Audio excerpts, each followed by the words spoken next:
Call of the Lamb manages to combine the delightfully cute side of running a cult with the not so cute side of running a cult. But this game feels like a combination of two games rather than something that is greater than the sum of its parts.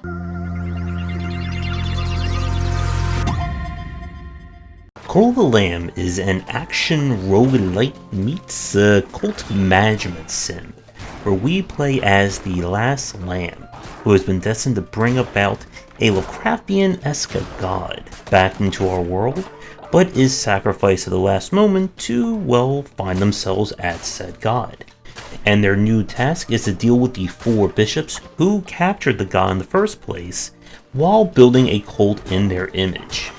So the game itself definitely draws parallels to Moonlighter, in that it is a combination of 2 distinct genres wrapped up in a roguelite affair.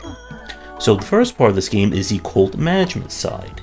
This is where you will maintain your cultists, keep them happy, fed, apparently keep them from pooping all over the place, and you'll gain faith, which is used as a resource to 1. Improve the cult side, adding in more buildings, more functionality, as well as a different perk tree that is used to unlock new weapons, health, and curses that you can use in the second mode.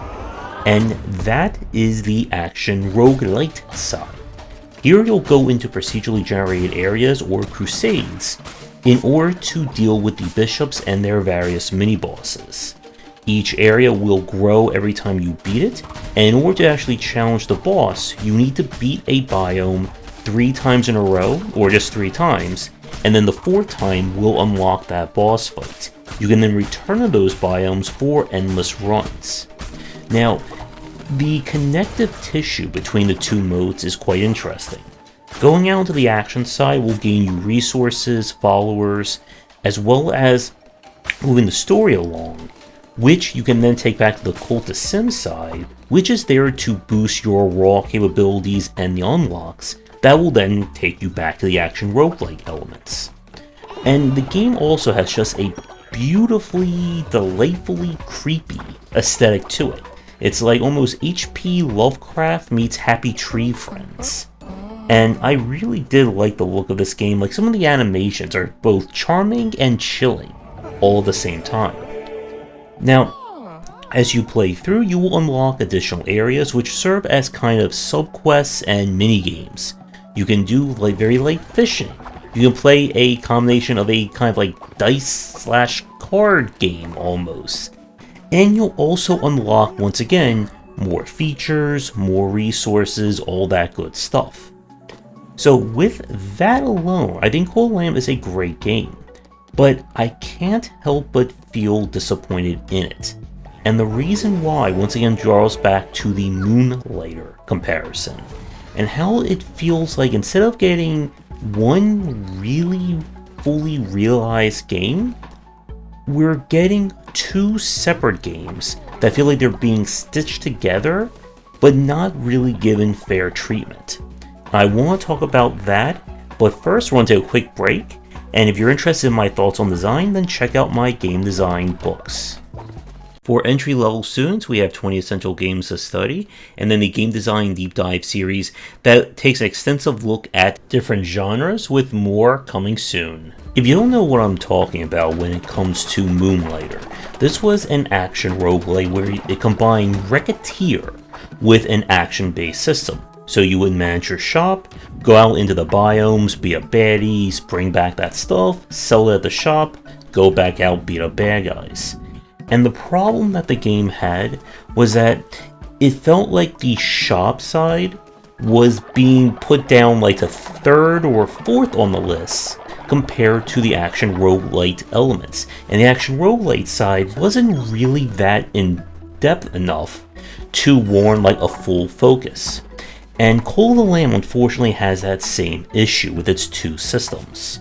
So with the Cultist side, if you're hoping for kind of like a light colony sim, city builder, that kind of thing, you're going to be very disappointed in this game. The Cold Sim side is very bare bones. There aren't a lot of things you can really tweak or manipulate. You can get various commandments on each run or on your full play that can allow you to have access to different rituals, but that's not really changing the day-to-day. And the day-to-day of your cold management at the beginning is very grindy, and it basically requires your entire focus. You need to clean up after all your people. You need to do all the farming yourself. You need to do all the cooking yourself, all the building, and so on. And as you unlock the buildings, there are a few notable exceptions to this, such as the building that lets you send out characters to gain resources, a demon summoning circle that provides you with a unique buff when you use a follower on it for each battle. But the rest of the buildings are simply there to alleviate the grind or the cumbersome nature of it. For instance, a tier 3 unlock, I believe it was, is for your outhouse, and tier 4 is when you'll be able to unlock the farm that allows the followers to actually do the farming and the watering for you. So you're not necessarily growing the cultist side to give yourself more depth, more options. Like, it's not really there as a gameplay mode. It's simply there to facilitate the action side. And the problem there is that the action side is, well, also kind of bare bones. There's only a handful number of weapon types, and the heavier weapons are far more powerful than the weaker ones, simply because of the fact that enemies in this game can be very health spongy, especially on the higher difficulties. So having a heavier weapon that you can kill something in 2 or 3 hits versus 8 to 10 is far more preferable. You do get these perks during combat in the form of tarot cards that will provide you with a buff for the run, but there's simply not enough variance, run by run, biome to biome, to give it that same sense of satisfaction as a Spelunky, a Binding of Isaac, Hades, and so on. And outside of the weapons that you find, that is kind of your main affecting element per run. If I get a really good weapon, along with getting a few lucky tarot cards, that's basically it. The one differing unlock you get in terms of progression is every time you beat a bishop, you'll be able to unlock one of 4 different kind of passive upgrades, such as being able to eat food for bonus health, but you'll unlock them all over the course of your play since you have to kill all 4 bishops. There are fleeces that you can buy or craft that give you passive bonuses. I went with the progressively scaling your damage, but you take double damage and you lose the buff when you get hit, because the amount of damage I was outputting was insane. While all this, again, combined, it's okay, but individually there's just not enough, well, pun intended, meat on the bone in order to satisfy either city builder or colony sim fans or action roguelite kind of people as well. And I was really hoping again for more of an elevated take. Now again, this does not mean that Cult of the Lamb is a bad game. We finished it all the way through on stream and I enjoyed it, but I can't help but feel that I wanted more to get me like all the way through it, or to even replay the game, as it didn't really feel like there was enough differing elements to warrant a second playthrough.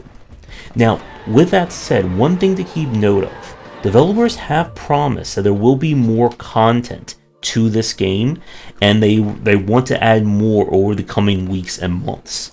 I don't know what that entails as of this time, so this complaint may not be valid in a few months, year, or whatever. But again, I can't review or analyze a game based on what-ifs. So, if you are looking for a very differently cute and disturbing take on action roguelike design, then Cult of the Lamb is a very solid game. If you're like me and you love the combination of genres like with Racketeer and hoping for someone to go bigger and better with it, then you may end up being somewhat disappointed, but this is still a very great game with a very different take on its designs. So with that said, I'd like to thank the developers for giving me a press key to check this one out. If you'd like me to tackle your game for a future piece, please get in touch. Do all the liking, subscribing, and commenting, and come back for daily discussions on game design here and on game wisdom, where we examine the art and science of games.